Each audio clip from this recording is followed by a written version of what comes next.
Assalamualaikum warahmatullahi wabarakatuh. Alhamdulillahi rabbil alamin. Ashhadu an la ilaha illallah wahdahu la syarika lah, waliyus salihin, wa ashhadu anna sayyidana wa nabiyyana Muhammadan abduhu wa rasuluh as-sadiqul amin. Allahumma salli wa sallim wa barik ala sayyidina Muhammad wa ala alihi wa sahbihi wa man tabi'ahum bi ihsanin ila yaumiddin. Subhanaka la ilma lana illa ma 'allamtana innaka antal alimul hakim.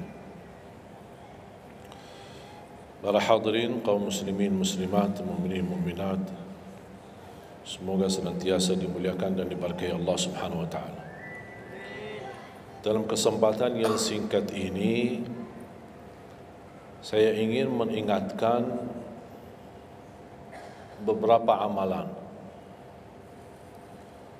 Menurut saya amalan ini rata-rata sudah ditahu oleh orang dan hafal, tapi cukup banyak yang melalaikan, tidak menyadari amalan yang sederhana ini dianugerahkan oleh Allah dengan pahala yang amat-amat besar. Yang pertama, bacaan Al-Quran. Banyak orang yang malas membaca karena tidak bisa baca, atau alasan tidak mengerti artinya. Daripada saya baca tak faham artinya, mendingan tak usah baca. Itu bisikan syaitan. Yang membisiki seperti ini adalah syaitan. Buat apa kamu baca? Kan kamu tak faham. Mendingan tak usah baca, supaya kita meninggalkan bacaan Al-Quran. Sedangkan dijanjikan oleh Allah Subhanahu wa taala dan juga Rasulullah sallallahu alaihi wasallam, setiap satu huruf 10 kebaikan. Bukan setiap amal. Semua hitungannya dengan amal. Salat 5 waktu dapat pahala 50. Salat duha dapat pahalanya. Salat qiyamul lail ada pahalanya. Sunnah fajar sebelum azan, sudah azan sebelum salat, itu pahalanya sama dengan dunia dan seisinya. Seluas dunia dan seisinya. Ini sunnahnya. Kira-kira gimana yang wajib? Rasulullah SAW bersabda di hadis yang sahih, la aqulu alif lam mim harf, walakin alifun harf wa lamun harf wa mimun harf. Alif lam mim bukan satu huruf, tapi alif satu huruf, lam satu huruf, mim satu huruf. Cuba kalau kita baca setiap hari satu halaman aja, berapa kita mendapatkan nilai pahala? Hitung, silakan. Bawa kalkulatornya dan hitung sendiri. Tak ada yang sia-sia di sisi Allah. Membaca Al-Quran walaupun tidak memahami isinya, tetap terhitung setiap satu huruf 10 kebaikan.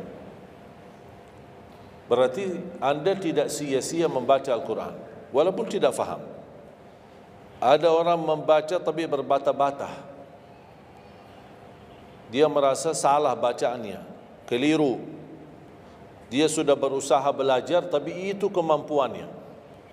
Didatangi syaitan, dibisikin, salah mulu bacaan kamu. Tak benar bacaan kamu. Waqaf tidak benar, panjang pendeknya tak benar, apalagi hukum tajwid tak benar. Bisa keliru, bisa dosa. Astagfirullah, dosa ya. Udah, terima kasih syaitan. Malah dia terima kasih lagi sama syaitan. Dibisikin, didengarin, diterima, langsung dia rubah, tidak baca. Alasannya takut dosa. Padahal ada berita gembira dari Rasulullah SAW, al-mahiru bil-Qur'ani ma'as safaratil kiramil barara. Yang mahir dalam membaca Al-Quran, nanti di hari kiamat dia bersama malaikat safara kiram barara. Terus ya Rasulullah, gimana keadaan yang berbata-bata itu? Gimana? Walladhi yatata'ta'u fi wa huwa alaihi syaq lahu ajran. Barang siapa yang membaca tapi masih berbata-bata dalam bacaannya, bukan dosa, justru 2 pahala. 1, karena dia mau baca Al-Quran. Kedua, karena ada berbata-bata, kesulitan dalam membaca. Allah menghargai kesulitan, Allah berikan pahala. Berarti tidak ada rugi sama Al-Quran. Semenjak saya mengambil keputusan tidak memegang HP, saya sadari betapa banyak kita rugi berjam-jam, berhari-hari, berminggu-minggu, bahkan bertahun-tahun kita jauh dari Al-Quran. Aku heran ketika mendengar ada orang yang bisa lewat 1 bulan tapi tidak khatam Al-Quran. 1 bulan, 30 hari, berarti minimal setiap hari 1 juz. Dikali 30 hari 30 juz. Ada orang 1 tahun dah khatam-khatam. Syukur kalau khatam di bulan suci Ramadan 1 kali. Habis Ramadan dia tutup Al-Quran. Mohon maaf, ketemu lagi di tahun depan pas Ramadan lagi. Ini keadaan kita. Makanya orang berkata, negeri kita bermasalah terus, negeri kita politiknya begini, negeri kita selalu ada ini. Perbuatan tangan kita. Di mana kita jauh hubungan kita sama Allah, Allah hantarkan musibah sampai kita sadar memperbaiki hubungan kita sama Allah. Salatnya, Qur'annya, ibadahnya, itu kunci memudahkan dan mengatasi semua masalah. Silahkan rubahkan pemimpinnya berkali-kali, rubahkan aturan negaranya berkali-kali, tidak akan bisa terjadi kebaikan kecuali hubungan kita dari Allah Subhanahu wa taala. Semakin baik hubungan kita, semakin dekat Allah yang urus. Tapi kalau kita mengurus sendiri dan kita jauh dari Allah, ya silakan. Kata Allah, silahkan. Wakaltuhu ila nafsi. Aku tinggalkan dia untuk dirinya sendiri. Dan siapa kira-kira yang bisa mengurusi dirinya kalau bukan pertolongan Allah Subhanahu wa taala?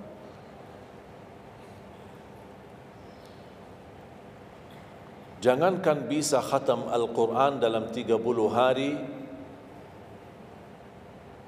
jangan 1 juz dalam 1 hari, 30 hari bisa dikhatam dalam waktu 10 jam.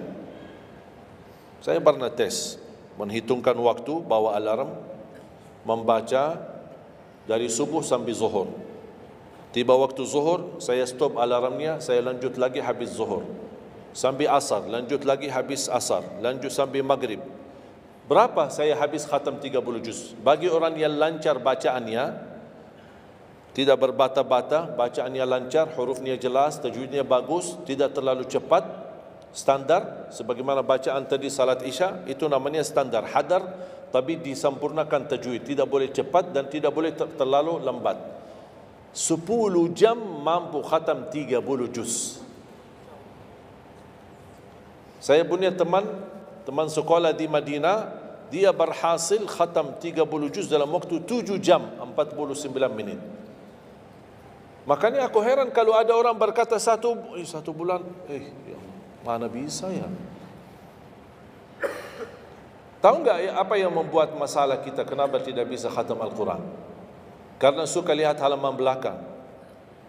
Begitu buka baru mulai Al-Baqarah, Alif Lam Mim Dzalikal, buka terus halamannya. Sambil baca kita buka 600 sekian, kapan habisnya?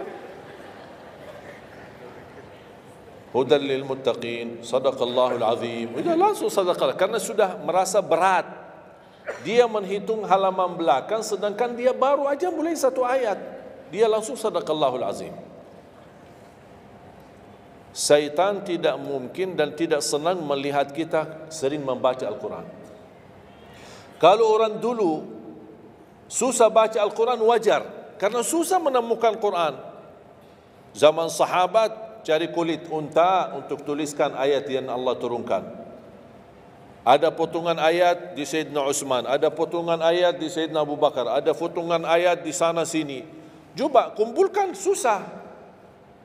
Makanya semuanya larinya kepada sahabat yang begitu datangnya wahyu, mereka langsung mendengar dari Rasul, langsung bisa hafal. Seperti Sayyidina Ubay bin Ka'ab radhiyallahu an, Zaid bin Thabit radhiyallahu an, Anas bin Malik radhiyallahu an, Uthman bin Affan. Jadi mereka datangin para penghafal Qurannya. Dah ada mushaf, dah ada Quran, dah ada HP bisa download Al-Quran 30 juz. Gimana? Tapi mereka tidak pernah tinggalkan Al-Quran. Bahkan ada di antara sahabat yang setiap malam tahajudnya khatam 30 juz dalam 1 tahajud.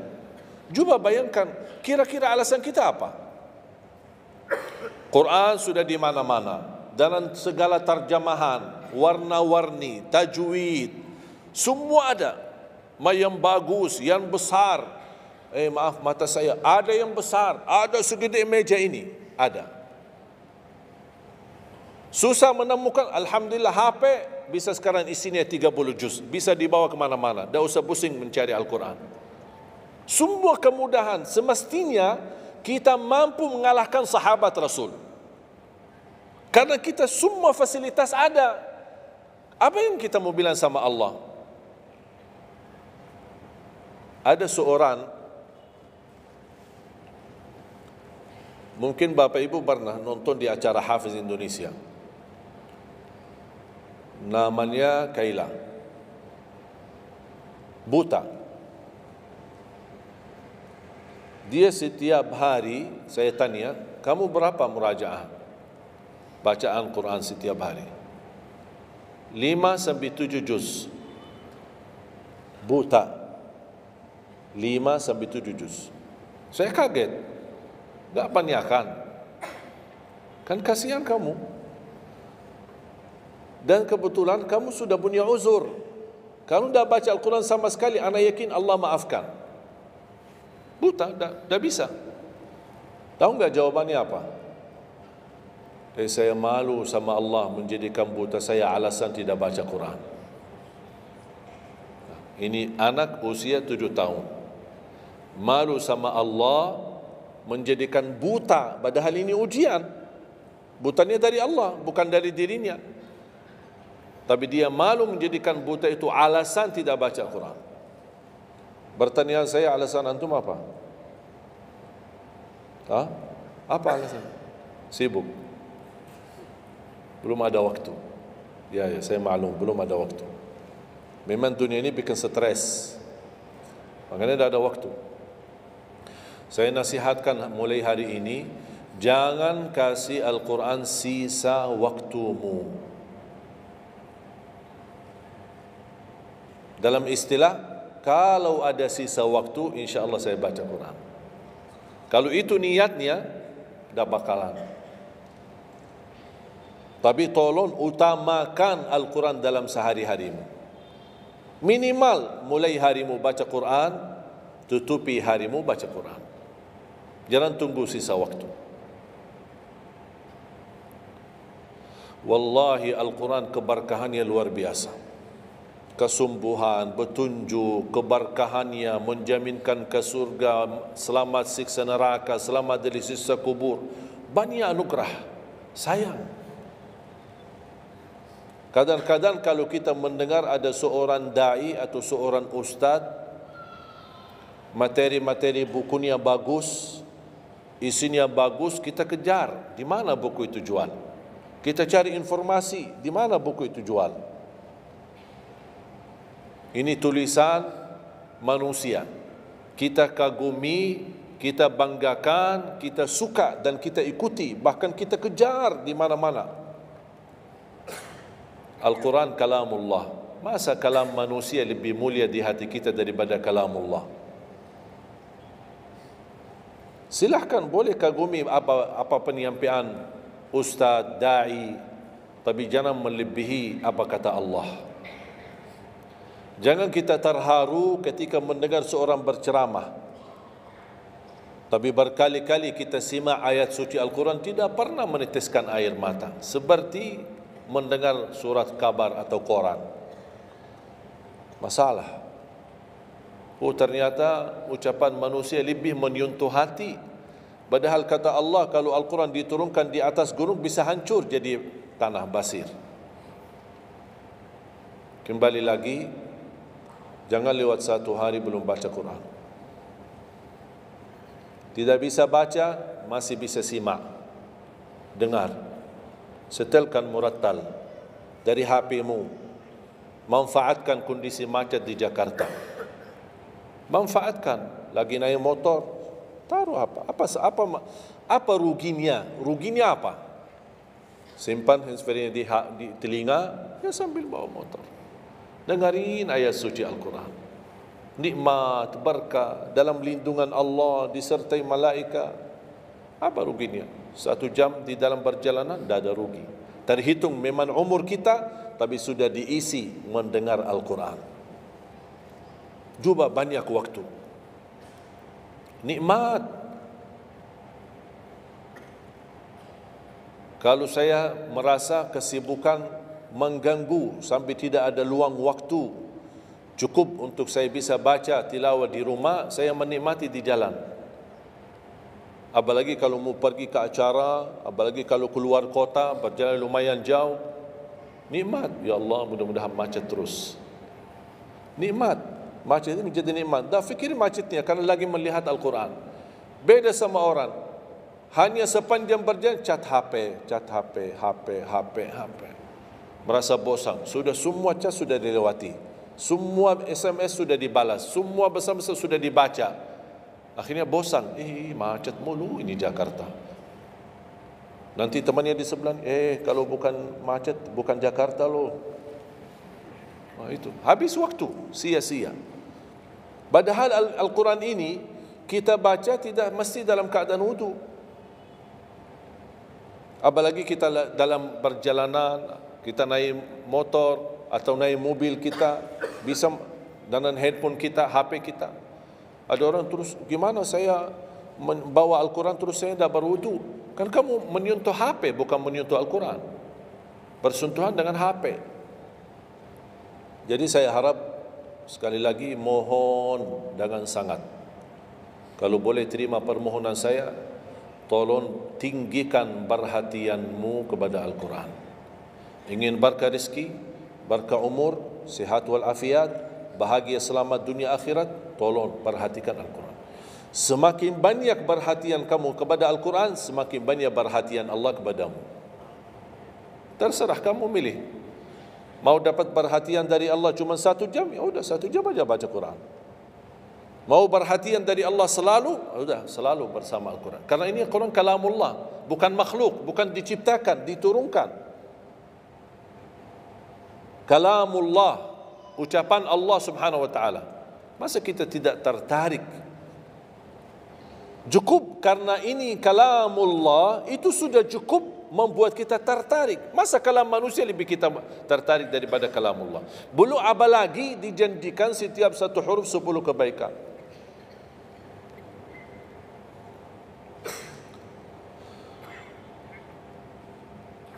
Kira-kira siap?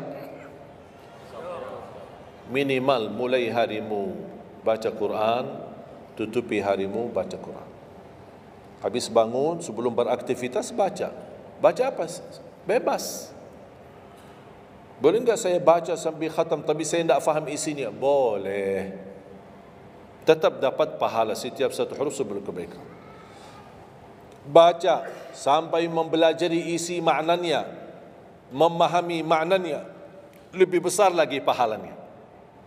Membaca, memahami, menhayati lagi, lebih besar lagi pahalanya.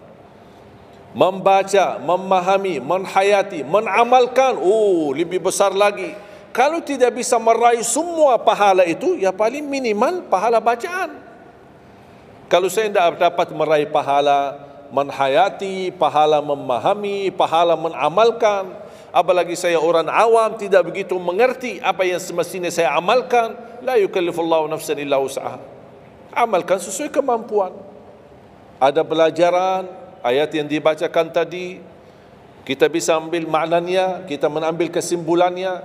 Jangan kita menjadi seperti golongan yang datang hari kiamat malah minta tolong diselamatkan oleh Allah dari neraka.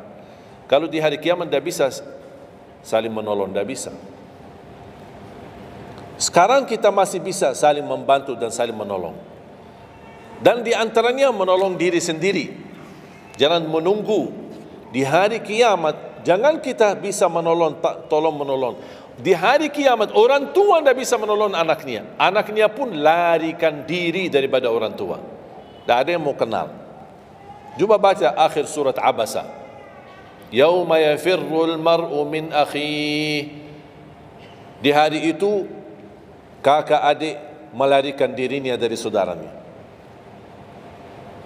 Wa ummihi wa abi, melarikan diri pada bapaknya dan ibunya. Biasanya kalau kita ketemu orang tua kita senang. bertemu, mohon doanya, apalagi yang orang-orang yang tinggi berbakti baik sama orang tuanya. Kalau di hari kiamat mau sendiri-sendiri. Jangan kita yang melarikan diri sendiri. Para nabi dan rasul semuanya doanya salim salim, ya Allah selamatkan, ya Allah selamatkan. Ini nabi, kira-kira kita gimana?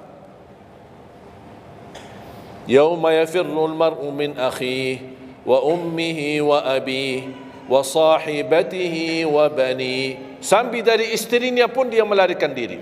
Mohon maaf, sendiri-sendiri. Saya tidak bisa tolong kamu. Jangankan kita sama istri kita atau sama anak-anak kita. Rasulullah sallallahu alaihi wasallam pernah berkata sama Siti Fatimah, anaknya Nabi Muhammad, ittaqillah fa inni wallahi la ughni anki min Allahi syai'a. Hei anakku Fatimah, bertakwalah kepada Allah, karena aku tidak bisa membantu kamu nanti di kemudian hari. Sendiri-sendiri. Salim salim, selamatkan ya Allah. Ini kesempatan. Sebelum kita menjadi na'udzubillah salah alamat daripada ke surga menjadi ke neraka, kita sekarang perbaiki kemana arahan kita, kemana jalan kita. Kita yang milih, tidak ada yang memaksa. Taat, Allah hanya menyuruh kita taat, tapi Allah tidak pernah maksa. Kira-kira kalau tidak salat dapat pukulan? Dapat pukulan? Ada yang memukul kita? Ada yang melemparkan kita dalam batu sampai bata kepala kita? Ada? Tidak ada. Taat, Allah menyuruh taat, tapi Allah tidak pernah maksa. Sama juga syaitan, menyuruh kita dosa maksiat, tapi syaitan tidak pernah maksa kita. Sebagaimana ayat tadi dibacakan, ayat surah Ibrahim ayat 22, syaitan berkata, aku tidak punya kuasa di atas kalian, tapi aku hanya menyuruh kalian terlalu cepat taati. Kata syaitan, terlalu cepat respon, aku hanya menyuruh. Da'autukum fastajabtum li. Makanya sekarang jangan melialahkan, saya tidak bisa bantu kalian dan kalian pun tidak bisa bantu aku. Kita dua-duanya dijerumuskan dalam neraka, na'udzubillah min dzalik. Oleh karena itu, jemaah sekalian, kesempatan, mumpun masih kita umur, masih punya kesehatan, manfaatkan. Karena akan datang satu saat, sekarang bukan masalah umur, masalah sehat. Tiba-tiba bisa sakit, virus di mana-mana. Kemarin saya punya saudara saya baik-baik aja, tidur bangun sakit, sampai matanya, mukanya macam sakit. Tiba-tiba tak bisa berbicara baik-baik, tak bisa baca Al-Quran dengan baik, tak bisa salat dengan baik. Ini kan mengganggu. Makanya Rasul mengingatkan, ketika anda sehat dan masih punya umur, jangan sia-siakan, karena akan datang satu saat anda tidak sehat dan tidak bisa maksimal ibadah. Selama anda masih bisa dan mampu maksimal ibadah, manfaatkan, jangan dirugikan. Akan datang satu saat anda tidak bisa. Saat anda berdiri, manfaatkan salatmu saat berdiri. Besok akan datang satu saat anda tidak bisa berdiri. Bahkan ada orang yang ingin sekali sujud, tapi dia bisa karena sakit lutut. Dia tidak bisa lipatkan kakinya, tidak bisa sujud. Betapa banyak orang yang merugi ketika dia sehat, dia tidak memanfaatkan dan menikmati ibadahnya. Yang kedua, doa azan. Setiap hari kita mendengar azan 5 kali. Sayang sekali banyak yang sibuk dengan handphonenya. Azan ini panggilan Allah.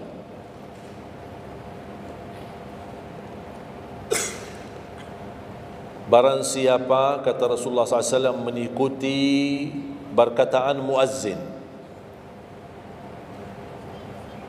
artinya muazzin mengucapkan Allahu Akbar, Allahu Akbar, kita ucap Allahu Akbar, Allahu Akbar.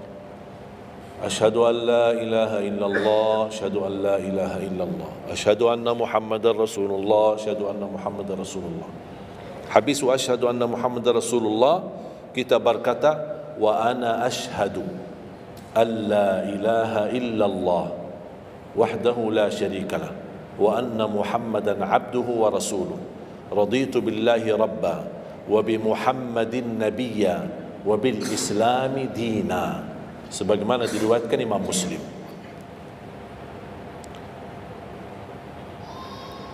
Hayya 'alas salah, kita jawab la haula wala quwwata illa billah.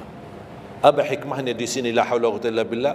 Ya Allah, kami tidak punya daya dan kekuatan untuk menghadiri panggilan-Mu kecuali dengan pertolongan-Mu ya Allah. Karena hayya 'alas salah butuh gerak. Bergerak, datang. Hayya 'alas salah, panggilan, hey, mari salat.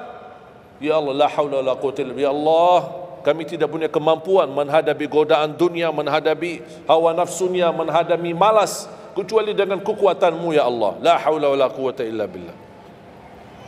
Meraih kemenangan, meraih kemuliaan, hayya 'alal falah. Ya Allah, kami tidak mampu meraih kemuliaan itu kecuali dengan kekuatan dan izin-Mu ya Allah. Allahu Akbar, kita ucapkan Allahu Akbar, Allahu Akbar. La ilaha illallah, kita ucapkan la ilaha illallah. Habis itu apa? Apa kata Rasulullah SAW di hadis yang diriwayatkan Imam Bukhari? Thumma salla alayya, selepas itu dia bersalawat kepada Nabi Muhammad. Allahumma salli ala Muhammadin wa ala ali Muhammad. Bagi Sayyiduna boleh, tidak bagi Sayyiduna boleh.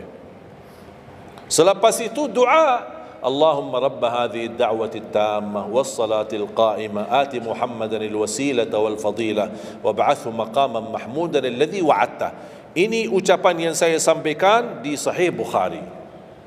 Ada riwayat-riwayat yang lain, Allahumma rabb hadhihi ad-da'wati at-tammah was-salati al-qa'imah ati sayyidina Muhammadan al-wasilata wal-fadilata wad-darajata al-'aliyata ar-rafi'ata min al-jannah wab'athhu maqaman mahmudan alladhi wa'adta innaka la tukhliful mi'ad. Innaka la tukhliful mi'ad. Tambahannya diriwayat Imam An-Nasai dan semuanya sahih. Mau milih mana yang anda hafal, mana anda biasakan, silakan. Mau ambil hadis yang diriwayatkan Imam Bukhari boleh, mau ambil yang diriwayat Imam Nasai boleh. Asal jangan sampai begitu dengar azan tidak mengikuti muazzin dan sia-siakan doa itu. Padahal doa sederhana. Siapa yang tidak hafal? Setiap ditayangkan azan di TV selalu dibacakan Allahumma rabb hadhihi ad-da'wati at-tammah was-salatil qa'imah. Saya pernah tanya guru saya, seandainya ketika saya mendengar azan tapi terlalai dengan kesibukan atau telefon mendadak atau apalah urusan, baru saya menyadari ketika muazzin sampai ke hayya 'alas salah, saya belum mengikuti dari awal. Gimana caranya biar saya tidak rugi dalam pahala? Kata guru saya, ulang sendiri dari awal. Allahu Akbar, Allahu Akbar, Allahu Akbar, Allahu Akbar. Asyhadu an la ilaha illallah, asyhadu an la ilaha illallah, asyhadu anna Muhammadar Rasulullah. Sampai mendapat mengikuti muazzin dalam sisa azannya. Begitu selesai baca doa yang saya tadi sampaikan. Apa kata Rasulullah?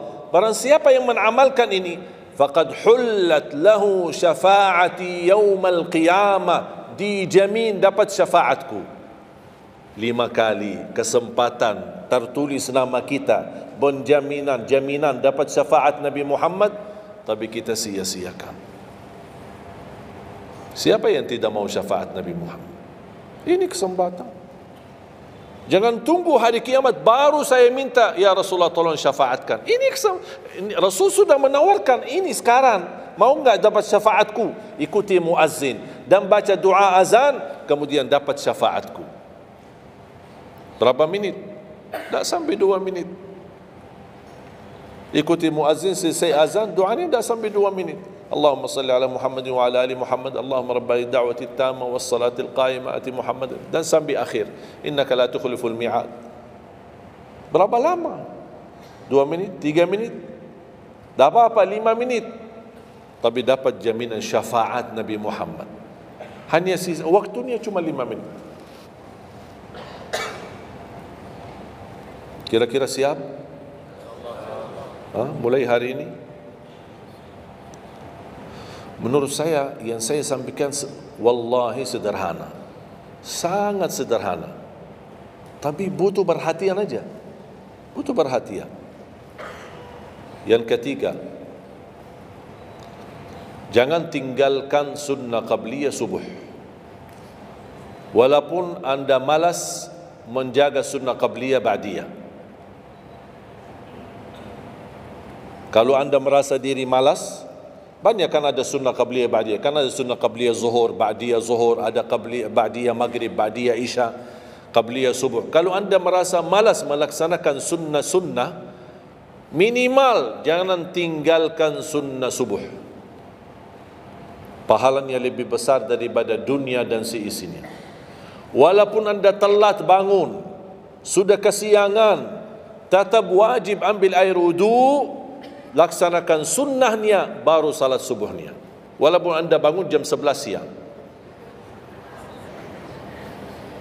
Tetap banyak orang karena ketiduran dan terlewat waktunya, dia tidak salat subuh. Terus ini hutang, wajib bayar. Dan tidak bisa besok ganti subuh 2 kali. Tidak ada di dalam agama. Subuh, ya udah, ya Allah, nawaitu salat subuh yang kemarin karena saya ketiduran lillahi ta'ala. Sudah bisa. Apa kata? Ini bukan, mohon maaf, ini bukan kata saya. Supaya orang jangan, ini pendapat baru. Bukan kata saya, tapi kata Rasulullah SAW. Bukan kata Majlis Ulama Indonesia, bukan kata saya, bukan kata siapa-siapa. Kata Rasulullah sallallahu alaihi wasallam di hadis yang sahih, "Man nama an salatin aw nasiyaha falyusalliha mata dzakaraha, la kaffarata laha illa dzalik." Ya Allah, terima kasih ya Rasulullah. Sepertinya Rasul sudah diberitahu umatnya bakal ketiduran banyak dari salat.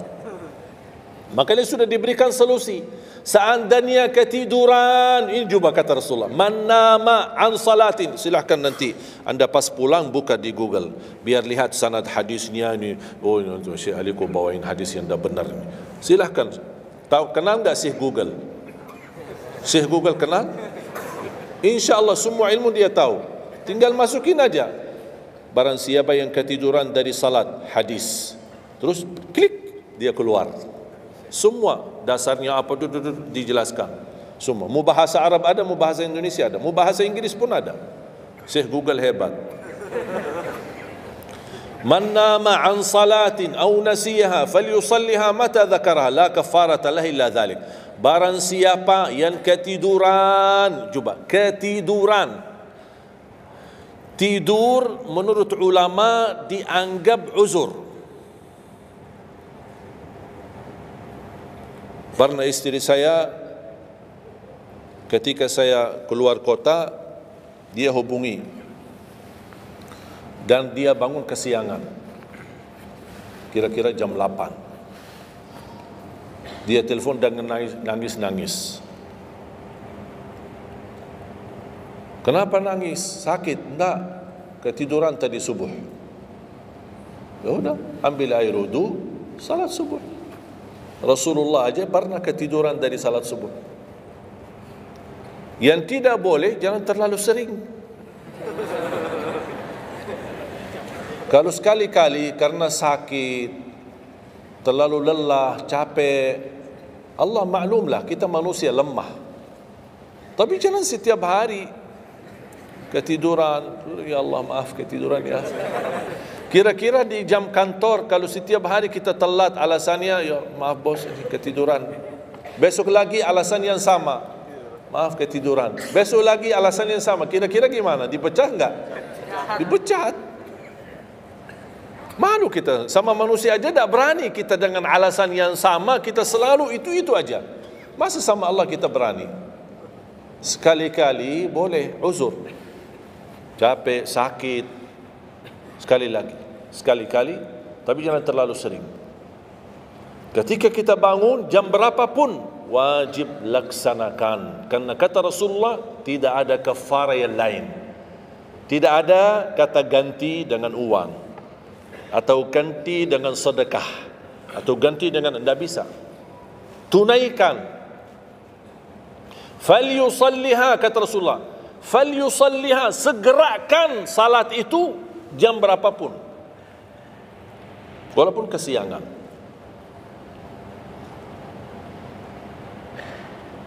Jelas? Seringnya ketiduran ya?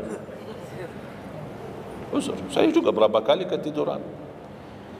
Bukan berarti saya tidak pernah ketiduran, berapa kali.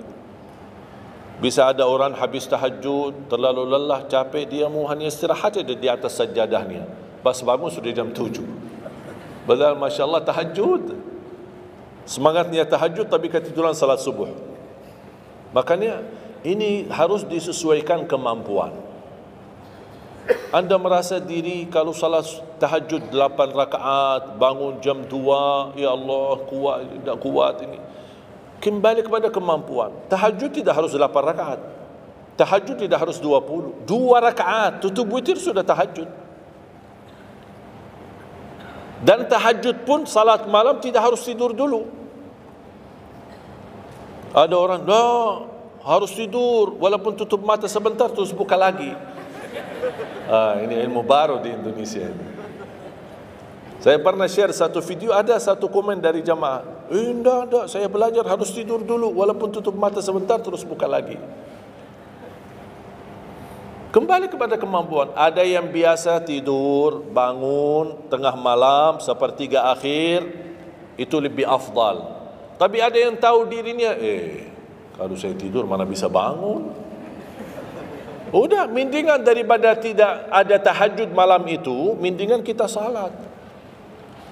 Dan ini bukan kata saya, dan bukan kata ulama, tapi kata Rasulullah sallallahu alaihi wasallam. Sebagaimana di hadis yang sahih kata Abu Hurairah radhiyallahu an, pernah Rasulullah menwasiatkan aku jaga witir sebelum tidur.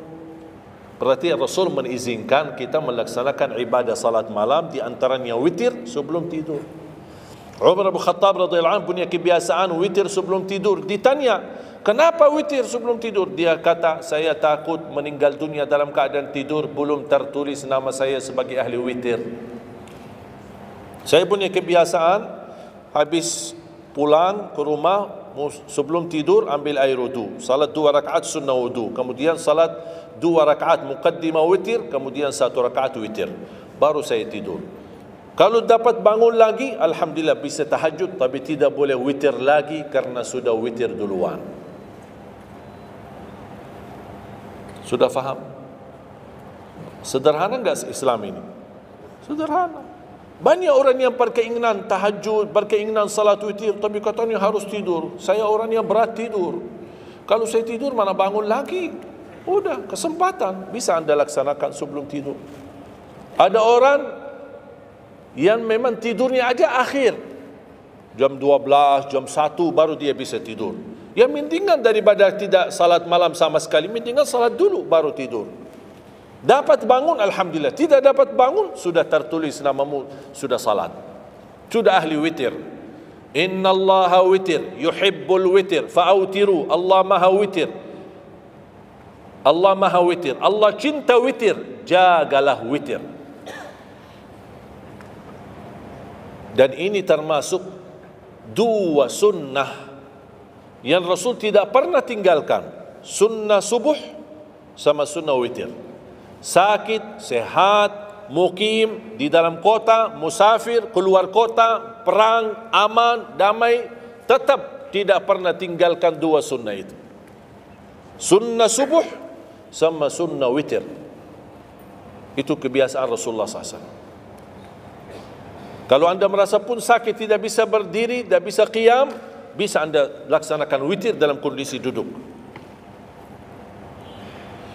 Yang terakhir, ayat Al-Kursi.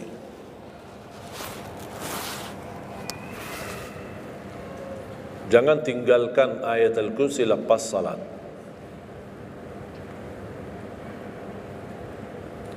Jangan tinggalkan ayat kursi lepas salat. Salat wajib. Sama ketika mau tidur, cuma 1 ayat, tapi tahu enggak pahalanya apa? Kan habis salat kan ada zikir-zikiran, istighfar, kemudian tasbih dan yang lain-lain. Di antaranya baca ayat kursi. Tahu enggak pahalanya apa? Ada yang pernah baca pahalanya apa? Barang siapa yang membaca ayat Al-Kursi setiap habis salat fardu, laisa bainahu wa bainal jannati illa an yamut. Tidak ada sesuatu yang mampu menghalanginya masuk surga kecuali menunggu mati. Cuma baca ayat kursi. Dan ketika mau tidur,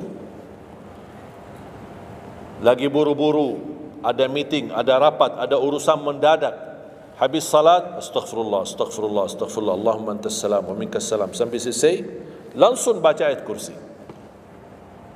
Terus subhanallah itu yang lain-lain gimana? Tak apa-apa, sambil jalan naik motor, subhanallah, subhanallah, subhanallah, subhanallah, sambil jalan. Subhanallah ada riwayat 33, ada riwayat 25, ada riwayat 10, minimal 10. Subhanallah 10 kali, Alhamdulillah 10 kali, Allahu Akbar 10 kali. Itu yang paling sederhana. Saya bagikan ini, biasanya kalau saya isi di kementerian atau di pejabat, saya kasih zikir-zikir begitu. Pak, subhanallah cuma 10 kali. Biasanya kita tahu 33. Lah, ini khusus buat pejabat. Yang penting zikir, supaya jangan tinggalkan. Zikir. Banyak orang sibuk, mendadak ada urusan, udah zikir. Subhanallah cuma 10 kali. Subhanallah 10 kali, Alhamdulillah 10 kali, Allahu Akbar 10 kali. Itu paling cepat. Subhanallah. Ternyata di dalam agama ada yang juga hemat. Hemat sederhana tapi pahalanya tetap besar. Dan dikuranin. Tidak ada pahala yang hemat. Semuanya pahala sempurna. Semuanya pahala agung. Sempurna dan luar biasa dahsyat balasan Allah Subhanahu Wa Taala. Makanya jangan disia-siakan. Yang sederhana ini, makanya saya buat buku 20 amalan ringan tapi pahalanya sangat menakjubkan. Karena selama saya di Indonesia, saya sudah tahu prinsip orang Indonesia. Orang Indonesia tidak suka yang ribet-ribet. Yang ribet-ribet tidak suka. Yang susah-susah tidak suka.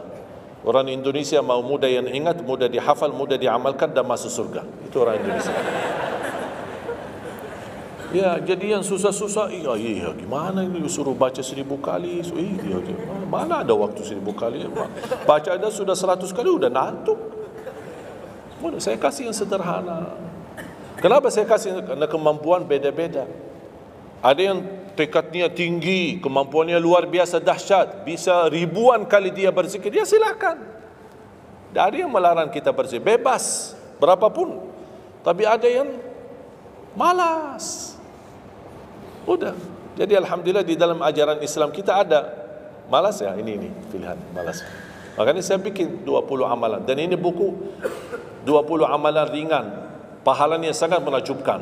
Pahalanya sangat besar walaupun amalannya ringan. Mudah, sederhana.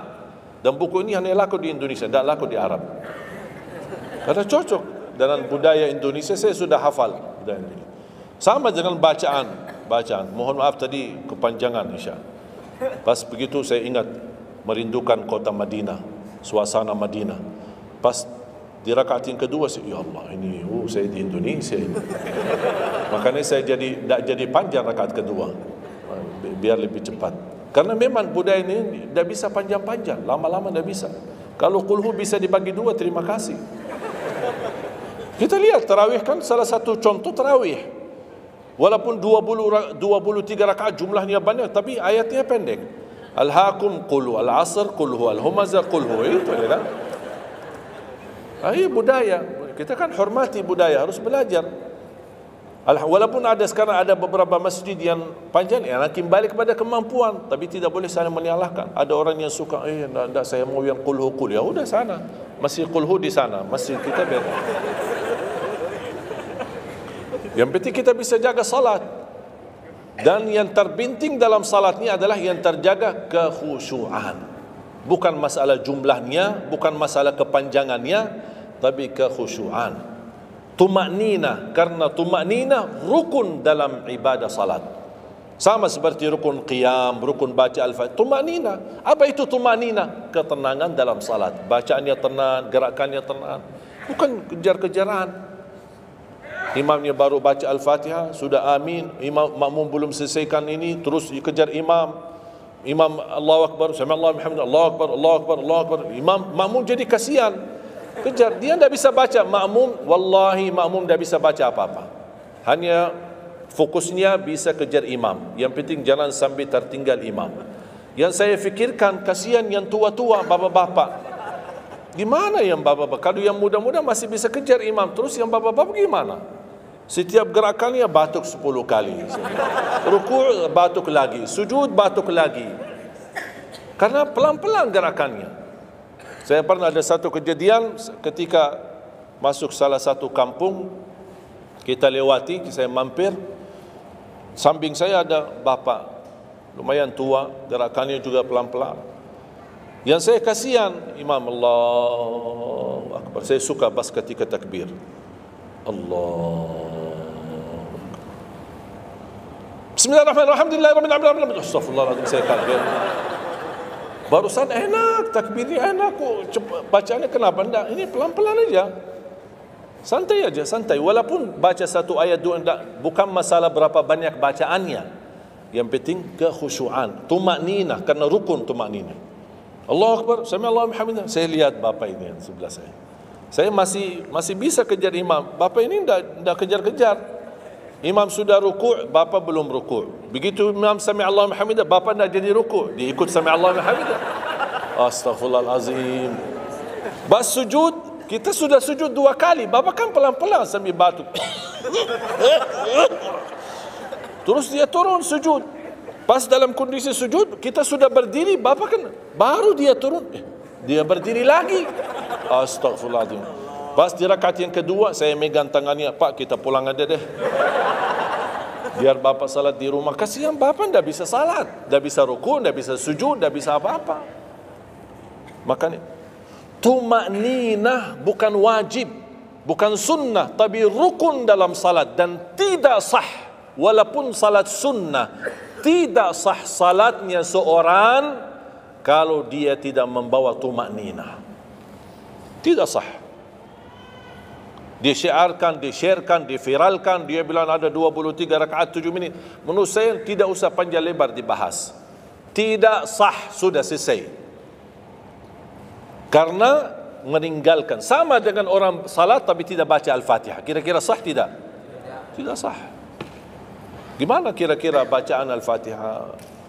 Oleh karena itu jemaah sekalian, mari kita sama-sama, apalagi tidak lama lagi kita menyambut bulan suci Ramadan. Saya harap kita mencintai budaya kita, mencintai negeri kita, tapi harus hal yang perlu diluruskan, harus diluruskan. Apalagi yang terkait ibadah salat, tarawih. Tidak masalah masjid 11 rakaat, ada masjid 23 rakaat, jangan ribut. Tidak masalah. Yang mau 11 silahkan, yang mau 23 silahkan. Yang penting kita bisa melaksanakan salat dengan baik. Apalagi alhamdulillah sudah sekarang muncul banyak para imam-imam, pemuda-pemuda yang bacaannya merdu, yang bacaannya indah. Kita bisa menikmati suasana bulan suci Ramadan. Bacaannya tidak mesti panjang-panjang. Walaupun rata-rata di Indonesia jarang kita menemukan masjid yang khatam. Dulu saya ingat waktu saya masih di Lombok, kita ingat salat tarawih khatam 30 juz, dan salat tahajud di 10 malam terakhir khatam lagi 30 juz. 2 kali kita khatam dalam 1 bulan Ramadan. Tapi ini karena permintaan dari lingkungan dan jamaah. Kalau tidak ada permintaan susah. Apalagi orang baru datang. Saya sering memperhatikan orang baru datang kayaknya salah masuk masjid. Pas begitu melihat imamnya kepanjangan, ini masjid apaan ini, mundur ke belakang. Barulah saya pas ketika lihat ada makmum mundur, saya baru masuk. Bapak mau kemana? Mau ambil wudu lagi. Pas habis salat saya tarik kanan kiri, tidak ada. Ternyata ambil wudu di rumahnya. Jadi karena tidak semua bisa, makanya tidak boleh kita saling menyalahkan, tapi kita harus saling mengingatkan. Saling mengingatkan. Mari kita sama-sama menjaga ibadah yang benar. Mari kita sama-sama menjaga ibadah yang khusyuk, ibadah yang tumakninah. Mudah-mudahan amalan-amalan yang saya sampaikan tadi, mudah-mudahan bisa diingat, bisa dihafal dan mudah diamalkan. Masih ingatkan? Atau perlu saya ulang? Amalan pertama, Quran. Minimal mulai harimu baca Quran, tutupi harimu baca Quran. Yang kedua, ikuti muazzin. Sama juga disertai doa azan, karena jaminan dapat syafaat Nabi Muhammad SAW. Yang ketiga, jangan tinggalkan qabliyah subuh sesudah azan. Walaupun anda bangun telat, melaksanakan salat subuhnya tetap didahulukan dengan salat sunnahnya. Terus yang keempat, Witir. Witir. Jangan lewat satu malam belum witir. Walaupun anda bisa laksanakan witir habis salat sunnah ba'diyah Isya atau sebelum tidur anda di rumah bisa laksanakan witirnya. Terus yang keenam ayat kursi setiap habis salat fardu. Mudah-mudahan insya-Allah amalan ini yang sederhana mudah-mudahan bisa kita jaga. Walaupun sederhana tapi saya yakin akan membantu menjadikan banyak perubahan dalam kehidupan kita. Akan bertambah keberkahan, ketenangan. Kita akan merasa jauh lebih sejuk, bahkan jauh lebih nikmat untuk kita beribadah. Baru saya ingat satu hal, sedekah. Kalau bisa sedekah subuh. Pengalaman saya dari semua pelajaran yang saya belajari, saya menemukan sedekah semua waktu baik. Jumat, waktu majlis ilmu, habis majlis ilmu, semua sedekah itu baik. Tapi saya menemukan sedekah subuh itu yang paling baik, yang paling dahsyat, yang paling cepat terkabul hajat kita. Kenapa sedekah subuh dahsyat? Karena setiap waktu subuh Allah turunkan malaikat, tugasnya cuma satu, mendoakan orang yang berinfak di subuh hari. Tidak usah payah dan susah cari orang miskin subuh hari. Mulai malam ini anda sediakan kota amal dalam rumahmu, atau anda bisa pinjam seperti kota amal ini Darut Tauhid ya, ini bisa anda pinjam atau minta sama Darut Tauhid. Anda bisa simpan di rumah. Setiap habis subuh sebelum beraktivitas isi sedekah. Yang lebih dahsyat lagi, sedekah yang disertai doa. Karena wallahi terjamin doamu terkabul dengan wasilah sedekah subuh.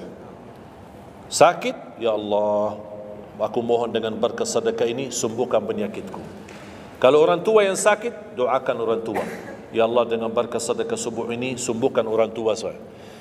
Mencari jodoh, mencari kerjaan, apapun masalah yang anda hadapi, masalah hutang, masalah apapun. Orang tua sudah meninggal, ya Allah aku mohon dengan berkat sedekah ini titipkan pahala sedekah ini untuk kedua orang tuaku. Apa saja, mau hafal Al-Quran, tapi kalau boleh saya usulkan satu kali sedekah fokus satu hajat. Jangan sedekahnya koin tapi doanya sambil terbit matahari. Malu sama Allah. Kelamaan doanya sambil malaikat tulis doanya, kelamaan. Banyak sekali doa. Satu kali doa, satu kali hajat, satu kali sedekah. Sesuaikan. Bukan Allah tidak bisa, Allah maha bisa menolong kita, tapi kita malu. Masa kita sedekah begitu saja tapi kita minta panjang lebar. Ya, tolong disesuaikan. Tapi rutin, wallahi dahsyat. Antum insyaAllah akan merasakan sedekah subuh, subhanallah. Setiap jamaah yang saya sampaikan, termasuk ada keluarga yang sudah lama menikah, tidak punya keturunan, saya memberikan amalan ini. Suami istri masing-masing mengamalkan. Isi sedekahnya, ya Allah aku mohon dengan berkat sedekah ini karunialah kepada kami keturunan. 17 tahun mereka tidak punya keturunan. Alhamdulillah 6 bulan kemudian saya dapat berita gembira dari mereka, kabar baik, alhamdulillah istrinya positif hamil. Sedekah subuh luar biasa dahsyatnya. Sedikit tapi rutin. Sampai insya-Allah kita dipanggil oleh Allah, mudah-mudahan dalam keadaan husnul khatimah. اللهم اغفر لنا ولوالدينا ولجميع المسلمين والمسلمات والمؤمنين والمؤمنات الأحياء منهم والأموات. Allahumma ya Allah, jadikan pertemuan ini membawa berkah bagi kami, jadikan sisa umur kami lebih baik daripada yang sudah lalu, jadikan segala perjuangan kami, sedekah kami, infak kami, amalan salih kami menjadi pahala besar di sisi-Mu ya Allah, menjadikan membawa syafaat bagi kami di hadapan-Mu hari kiamat. Akhiri hayat kami dengan husnul khatimah. Ampuni dosa kami, ampuni kedua orang tua kami. Ya Allah, aku mohon untuk semua jamaah yang hadir, selepas majlis ini masing-masing pulang sudah diampuni segala dosanya, disucikan hatinya, dibersihkan jiwanya, diselamatkan setiap langkah-langkahnya. Jadikan kami semua penghafal Al-Quran, berakhlak-akhlakul Quran, menjadi ahlul Quran, pencinta Al-Quran, dan di hari kiamat mendapatkan syafaatnya Al-Quran.